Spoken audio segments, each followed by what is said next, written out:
This time of year we get quite a few questions from a lot of you guys sending things into us through all the different social sites. So we're going to try to address some of the questions that you sent into us. One of the first questions that we got is the seam. There's a visible seam on the golf ball. And that question comes up, does it really have an effect on performance?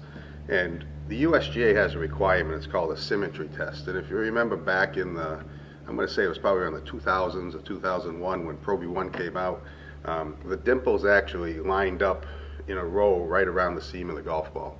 So if you teed the golf ball up in a certain way in seam, so you hit it down range, the golf ball actually went further.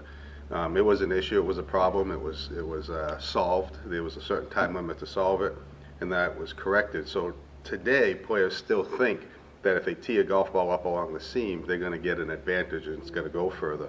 And that's not really the case. The USGA has a symmetry test that we submit golf balls for. So basically that means that the golf balls are tested what they call in seam, so the ball is hit downrange in seam, and then cross seam. So it's opposite the seam. And the golf balls have to fly about a 260-yard shot, and it has to land within half a second. So if it's teed up one way versus the other way, landing within a half a second, it's actually 0.4 seconds, I believe. If it was not symmetrical, and it wouldn't pass this test if it wouldn't land that close. So, and there's also a distance gap. So I think it's less than 4 yards. So if you tee it up one way or the other, it has to be under 4 yards and under a half second. That's what we have to do for aerodynamics to make them be legal to the USGA. So when we submit golf balls to say the USGA legal, symmetry test is one part of that test, and that's done with all the golf balls that we sell. So the golf balls are all passed. So I know there's a seam that you see on them. What some manufacturers do is they actually take the two halves coming together. Every golf ball has a seam.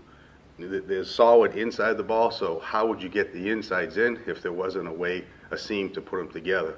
So the cores and mantles go in and the covers come together. Some companies have seams that are visible, that you can see, and some actually like interlock, like a little sine wave.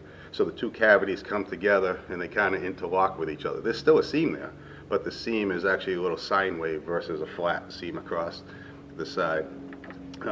Is there advantage of one over the other? There isn't if the USGA has a symmetry test. So if we pass the symmetry test, we max out the ball speed, we lower the spin, and we max out the distance, there really isn't a big change to do to the aerodynamics to make the golf ball be better with respect to distance. So trust that in seam, across seam, the golf balls go the same distance. They're USGA tested for symmetry.